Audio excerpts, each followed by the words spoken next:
Welcome to this episode of the Viking Virtual Resident Historian.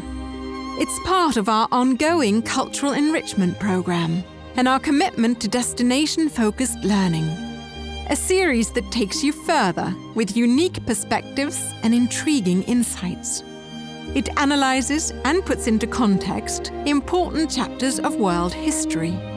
The Viking Virtual Resident Historian puts history at your fingertips.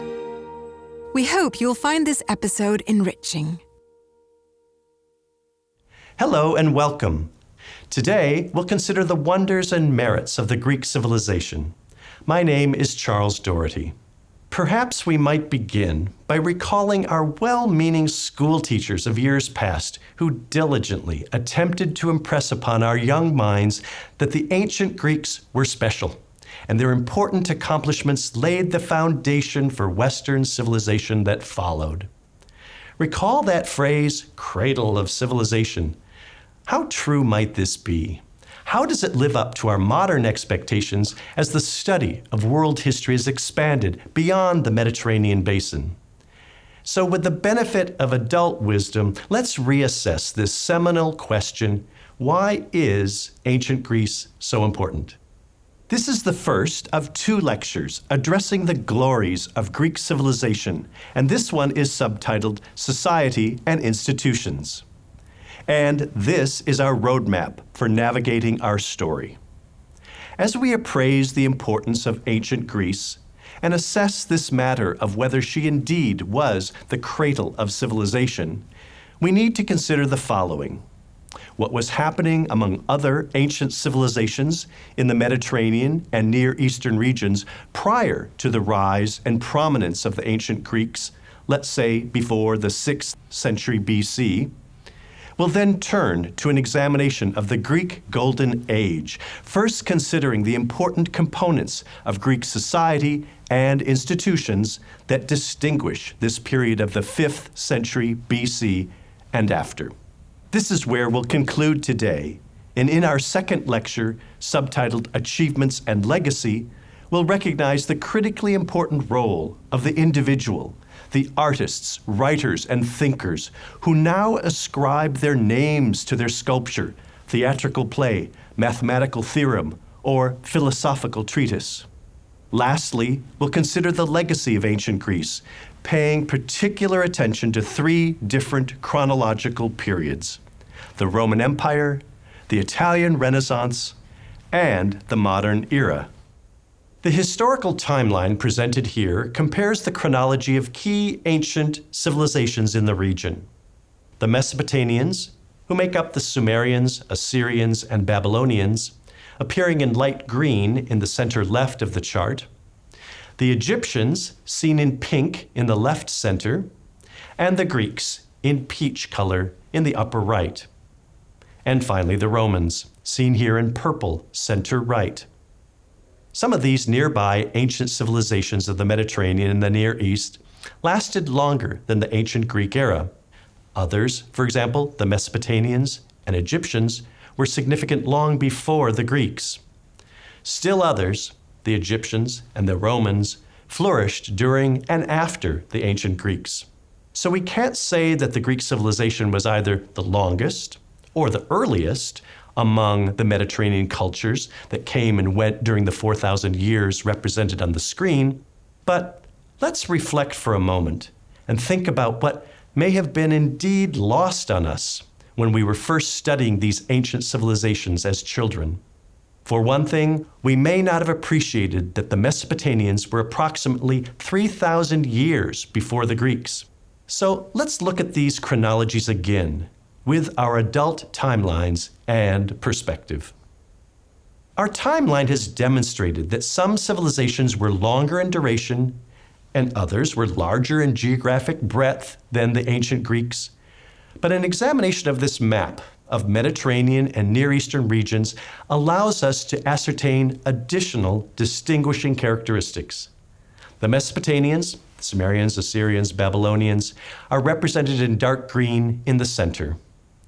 The Egyptians are shown here in a lighter sage green in the lower left. The Persian Empire is depicted in yellow in the center and right. And finally, the Greeks are shown in blue in the upper left of the map. What this map shows is that the size of these civilizations was also not necessarily a significant factor. Neither did proximity to the sea seem to be essential either, given the vast deserts that were a part of these ancient civilizations. And we know that belief systems differed across these cultures as well. For example, ancient Egypt's pharaoh-based society was largely focused upon the afterlife. Their colossal pyramids were constructed with richly painted interior tombs, and they were elaborately furnished for the pharaoh's next life. The Sumerians, Assyrians, and Babylonians were also builders of grand structures, such as the ziggurat at Ur. But they built such impressive structures mainly for defense and for grandeur, and they weren't so concerned about the afterlife. As we'll see, the ancient Greeks were different from these preceding civilizations. And yes, like their predecessors, they left a legacy of great buildings, but these were neither fortresses or tombs. They were celebrations of Greece's unique outlook on life with humanity as its central focus. For the Greeks, man will be the center of all things.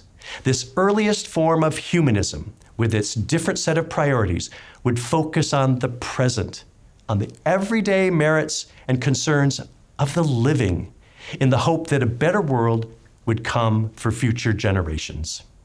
In essence, this lecture attempts to crystallize just how ancient Greece, as it embarked upon its different humanity-oriented agenda, was able to create a society of notable achievers who advance far beyond their peers in neighboring civilizations. The Greeks expanded all disciplines of human knowledge, especially between the 5th and the 2nd centuries BC, promulgating their agenda to improve upon and expand a realm that had previously been seen as preordained only by the gods and goddesses of Greek mythology. It is important to place the chronology of Greek history into some form of working vocabulary, and this screen outlines the basics for talking about the evolution of Greek history. It is divided into 2 sections. At the upper right, you see those early Greek centuries before the Golden Age, essentially before the year 510 BC. And at the lower right, you see Greek history after 510 BC. As we look more closely at this chronology, we see that early Greek societies were alive and thriving for some 15 to 1800 years before the Golden Age. It didn't come out of nowhere. Modern historians generally ascribe 3 major divisions of early Greek history, as you see written here. The Aegean Bronze Age was followed by a Dark Ages, and then the Archaic period. The later Golden Age and Roman era was also divided into 3 sections. First was the Classical period, followed by a Hellenistic period, and finally the period of the Romans. But it's not my intention to bombard you with an endless stream of dates, perhaps reminiscent of your old history teachers of yore. I hope, however, that by seeing some of these benchmarks, you will better appreciate the necessary dimensions of our story. We have illustrated early Greek history at the upper left portion of the screen with an image of the Bronze Age, the Mycenaeans' famous stone walls and their Lion's Gate, located in the city of Mycenae, around 75 miles to the southwest of Athens. The Mycenaeans were skilled engineers and architects, and their achievements set the stage for later Greek advances during the Archaic and Classical periods. Our second illustration is of the Acropolis from Greece's Classical or Golden Age. Initially a period of celebration of victory over the Persians, the Classical period heralds the rebuilding of a greatly demolished Athens. It includes the building of the temples on the Acropolis. This period also marks the birth of Athenian democracy and many other accomplishments. And at the center of the Greek Golden Age was the realization that man was the primary focus, the center of the universe. All achievements, all accomplishments, all rewards for society were based upon humanism. The challenge of human beings was to understand the world and to realize how man fits into the intricate workings of this much greater cosmology. Let's now examine more closely those key components of Greek society and her institutions that laid the framework for an ordered and efficient society. Such institutions were the foundation of a man-oriented society that sought to continually improve on the past through intellectual inquiry. It would permit individual Greek thinkers, artists, and scientists to rise to a level of prominence unseen almost anywhere else in the ancient world. Our understanding of the ancient Greeks and their way of life some 2,000 to 3,000 years ago is gleaned through the examination of documents and sources, some more apparent than others. The first excavations of any significance in Greece were in the mid to late 19th century, and two notable early archaeologists deserve our attention. The first, the German businessman and pioneer archaeologist Heinrich Schliemann, and a bit later, the British archaeologist Sir Arthur Evans. Schliemann followed the places mentioned by Homer, particularly in Troy and Mycenae, while Evans dug on Crete, revealing aspects of the Minoans at Knossos. Only a few written documents have survived on papyrus. Used for writing as early as the year 3000 BC in Egypt, papyrus survives much better under dry and arid conditions. But the Greek Aegean has more humid conditions, and mold has destroyed most such documents. Stone engravings, however, and inscriptions and other more permanent writings are critically important for us. These appear on sarcophagi, relief carvings, and fragments of pottery. Note the ostracon shown in the center right that we'll be discussing in a few minutes. But surviving Greek temples and their sculpture illuminate other dimensions of ancient Greek life, including the relationship between a temple and a specific Greek god. The Parthenon, for example, is dedicated to the goddess Athena, and it had an inner room that contained a giant statue of her. We'll even see sculpture used in a structural capacity. Note the image in the upper right where pseudo-columns of standing females appear. These are called caryatids. They're female maidens seeming to serve as weight-bearers of the roof of the Erechtheion. This is another temple on the Acropolis near the Parthenon. As well as written carvings and sculptural forms, we also find a wealth of painted images, telling often elaborate stories on the sides of vases. Unfortunately, most of the murals and paintings on ephemeral material have not survived. Therefore, painted pottery is our best means for appreciating and understanding this much larger subject of Greek painting.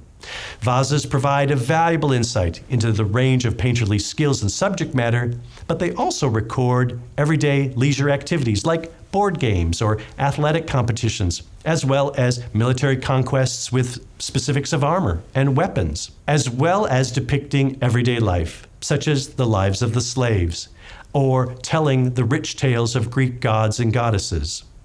Another valuable avenue for understanding the ancient Greeks comes via those who conquered them, the Romans. Conquering the Greek Empire at the Battle of Corinth in 146 BC, the Romans acquired virtually all of the social, cultural, administrative, scientific, and artistic advances accomplished by the Greeks. They adopted the Greek temple designs for Roman civic structures. They used depictions of Greek gods for realistic depictions of Roman emperors. Greek advances in science and mathematics led to skillful Roman engineering achievements. Roman writers extolled the achievements of ancient Greek culture, some of which would otherwise have been lost to us. Lastly, Greek culture and ideals were perpetuated in the art of the Renaissance, as seen in the Michelangelo in the lower right. This further documents the impact of Greek life upon many European cultures long after the classical period. Let's turn our attention to political dimensions of Greek society. An early form of governmental organization during the Archaic period was the polis, or city-state. Emerging in the 8th century BC, the polis was generally governed by an oligarchy of nobles, literally rule by the few. Athens evolved differently from other Greek city-states. Here, the nobles formed a council known as an areopagus. essentially a council that was responsible for all aspects of government. Named after the hill near the Acropolis where they met, this council was led by a group of magistrates, all noble by birth, and exercised a somewhat ill-defined authority based on oral rules. This loose organization evolved over time, notably first in 621 BC when a reform-minded Athenian named Draco replaced existing oral laws by Draco's law. Such written rules could be enforced in a court, and many of these laws were quite harsh. Hence, Draco's name lives on today in the term Draconian.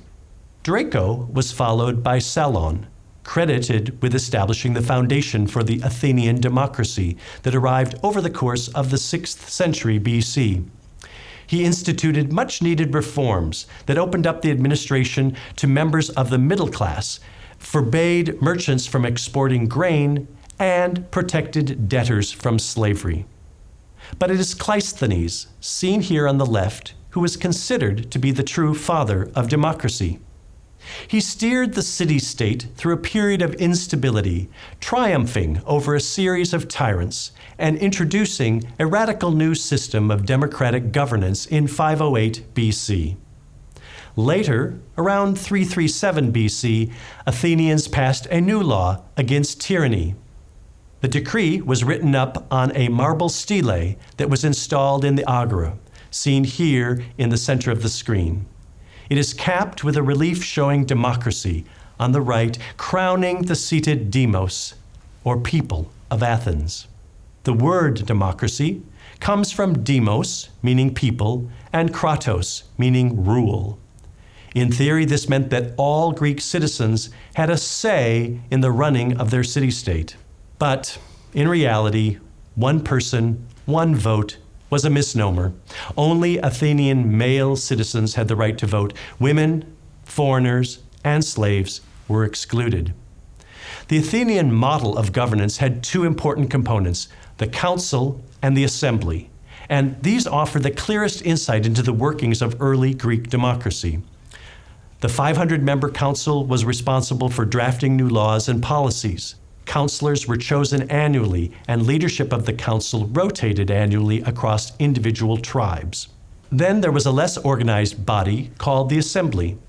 This would gather every 10 days on a hill, and a minimum of 6,000 participants were required in order for a meeting to be held.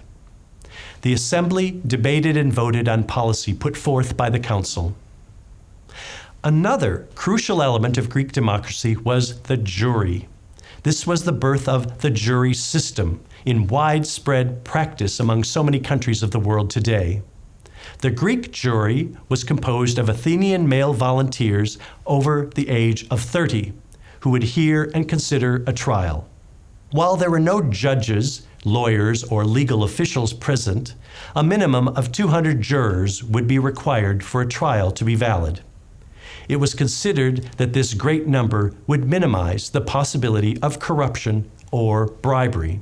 Finally, another method of combating the possibility of corruption among the politicians or the citizens was the annual vote of ostracism held in the assembly. Ostracism worked like this. Once a year, citizens would each write down on a pottery shard the name of a politician or citizen that they considered guilty or somehow accused of wrongdoing.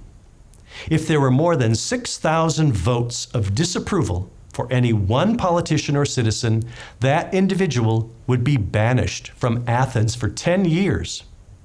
The broken piece of pottery used as a writing surface is called an ostracon, seen here on the right.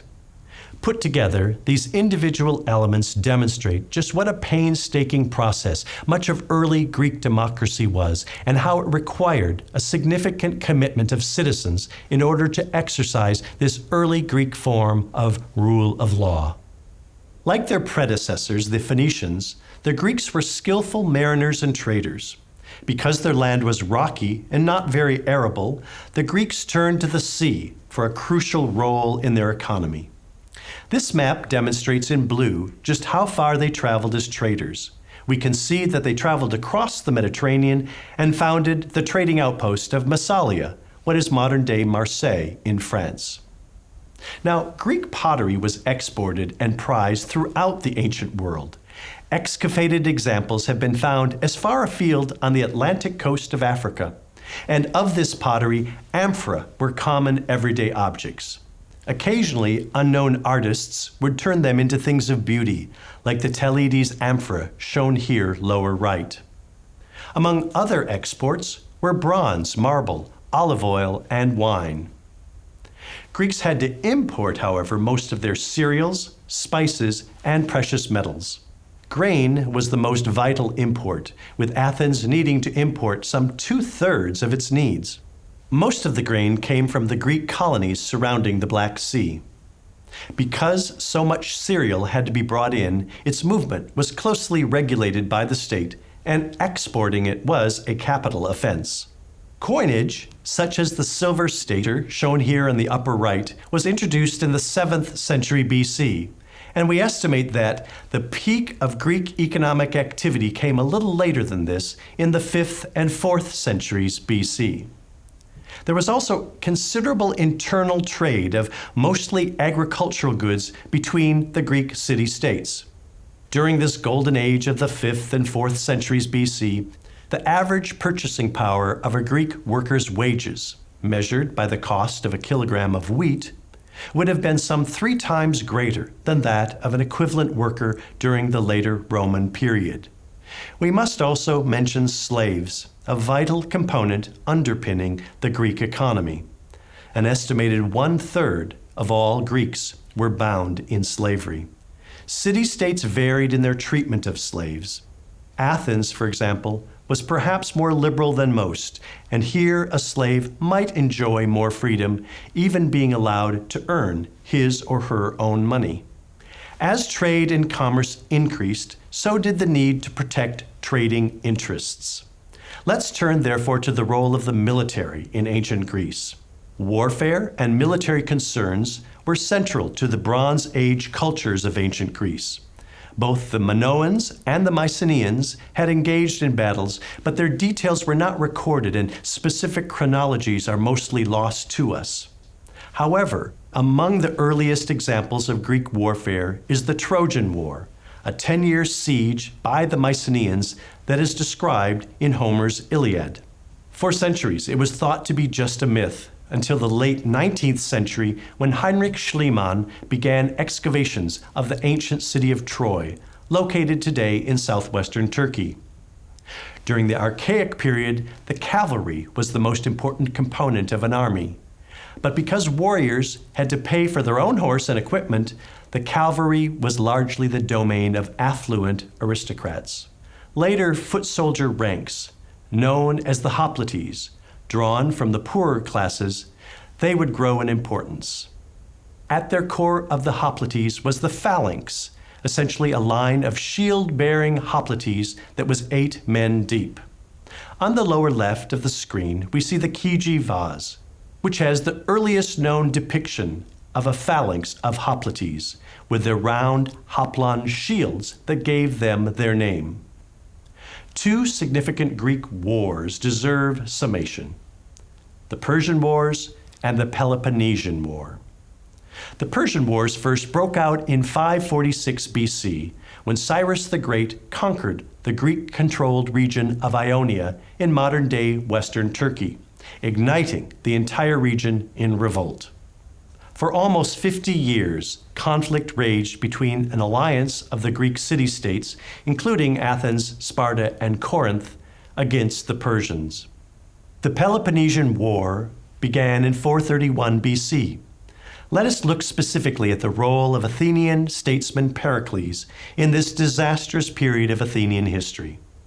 The son of a war leader from the Persian Wars, Pericles had rebuilt Athens after the defeat of the Persians in those wars.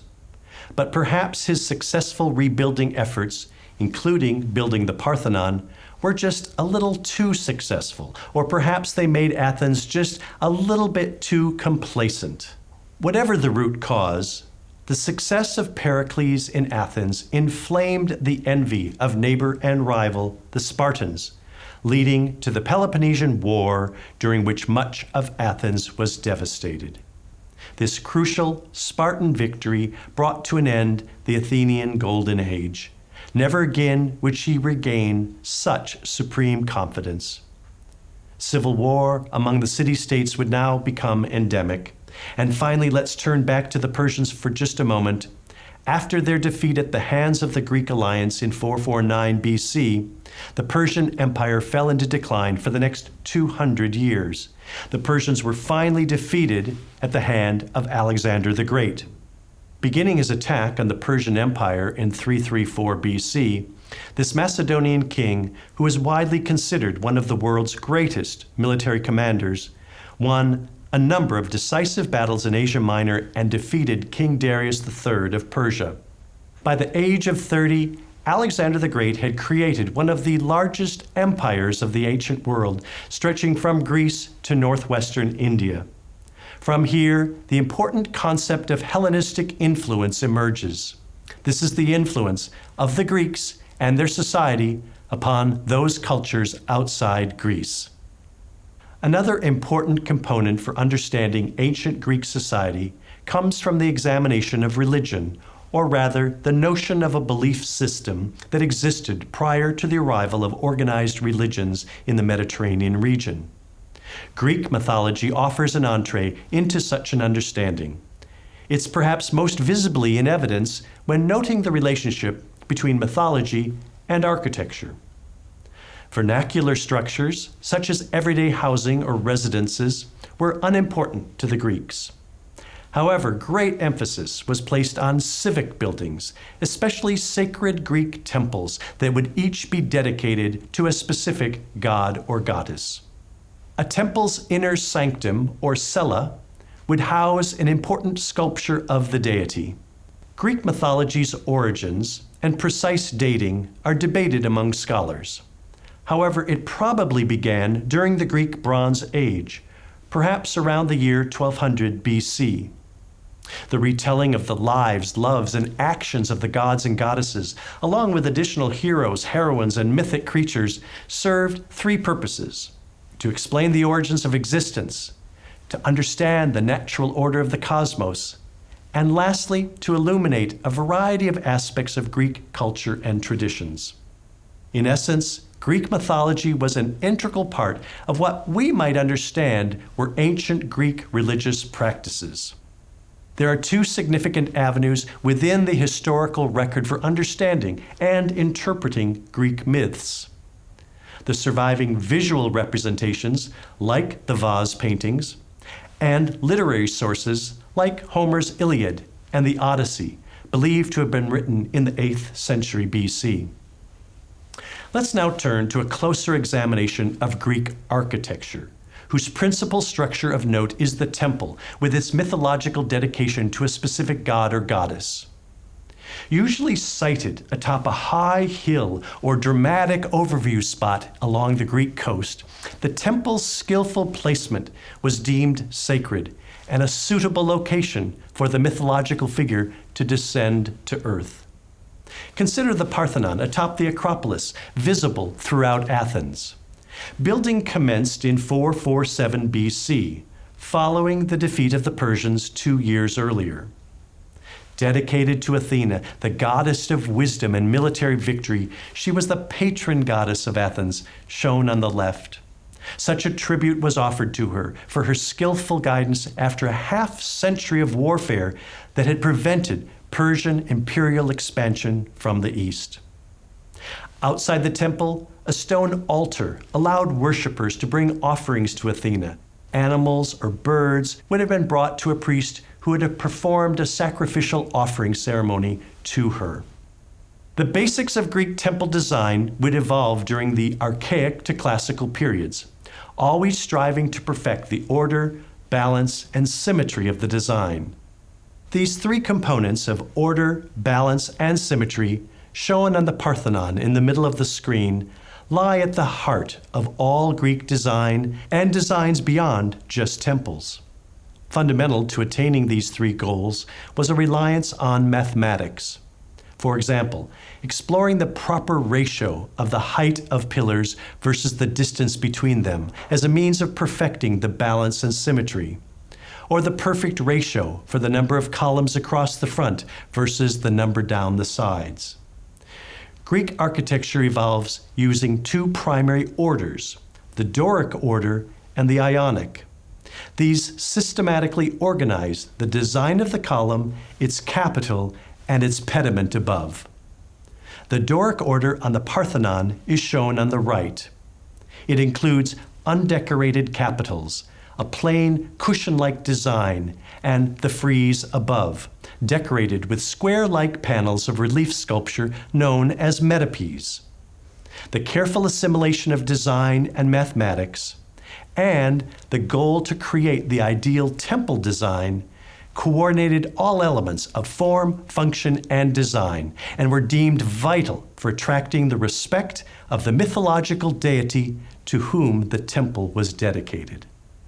Mythology was important to Greek architecture, and it was also significant within another Greek institution, the Olympics, probably the most familiar Greek institution among all around the world today. The ancient Olympic Games held among the Greek city-states were generators of much civic pride and importance. They were as significant as any economic badge of honor or military conquest. Although begun in 776 BC, a year often used by historians to mark the beginning of the archaic period of Greek history, the popularity of the Games continued into the classical and Hellenistic periods all the way through the Roman era. Note the imagined portrayal of ancient Olympia in the upper left. It was here that the Games, like their modern counterparts, were held every 4 years. They were dedicated to the Greek god Zeus. One Greek historian, Pausanias, wrote of the sacrifice of 100 oxen to this most important of the Greek gods, an important ceremonial ritual that took place in the middle of the Games. In the imagined view of Olympia, note the colossal-sized Doric temple dedicated to Zeus in the foreground.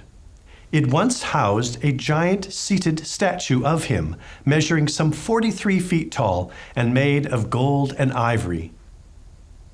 The first competition was supposedly a mere foot race, but over time there would be some 23 different contests, of which 20 would be incorporated into any one Olympic season. The Games were open to any free-born Greek male competitor. Women, however, were only tacitly allowed to participate in equestrian events. A winning competitor's prize was either an olive wreath or crown. The awarding of Olympic medals came much later, not until the Games revival in the late 19th century. Note the portrayal of various Greek sporting events on the vases. Curiously enough, our main source of information about how the Greek Olympic events were performed comes from such depictions on Greek pottery, like those shown here. Also noteworthy, from the 8th century BC onwards, the athletes competed in the nude. The word gymnos means naked and is the source of our word gymnasium in English. The tradition of competing without clothing probably began with the Spartans around 720 BC. After all, most athletic motions were easier without the encumbrance of clothing, not to mention the combination of dusty footpaths and resulting sweat. Why impede one's time? Why deal with dirty athletic attire if you don't have to, right? But sadly, the Olympic Games themselves, not to mention the buildings and arenas, were in decline and disrepair by the mid-4th century AD. There were floods and earthquakes, 2 before the year 395 AD. And finally, marauding barbarians had invaded prior to the suppression of the Games by Theodosius I in 393 AD. And in hindsight, however, it is remarkable that this Greek institution continued for more than 600 years. Our first lecture has begun our quest to understand and appreciate the wonders of Greek civilization, recognizing how Greek society would evolve differently from other Mediterranean and Near Eastern societies after the 6th century BC.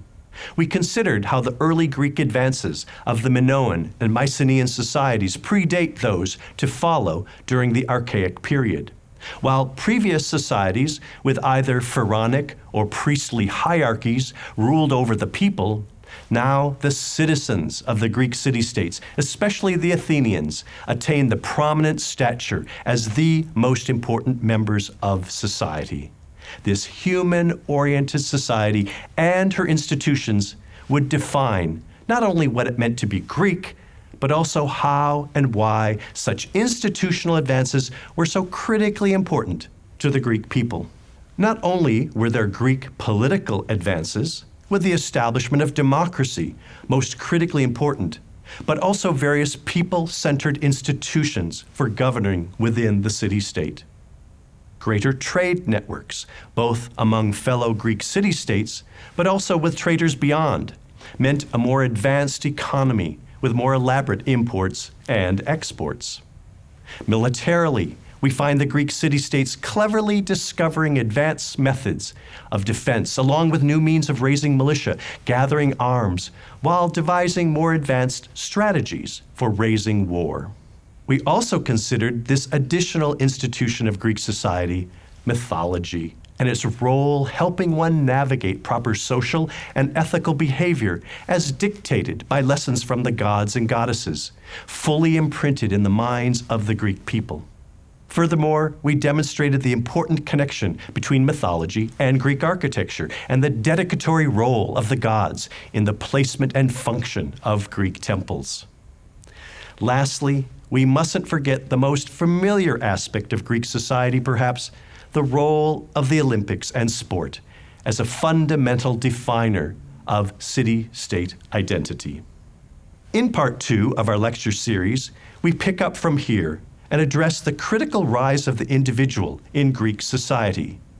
We tackle the following: how their continual raising of key questions, their promulgation of theories, and their testing of hypotheses make strident leaps toward an understanding of what had been various uncharted spheres within the fields of the arts, the sciences, and the humanities. Also, how the Greeks, in employing this Greek mindset, shall serve as valuable mentors for future critical thinkers, encouraging generations of movers and shakers and thinkers for centuries to follow. Please join us. Thank you.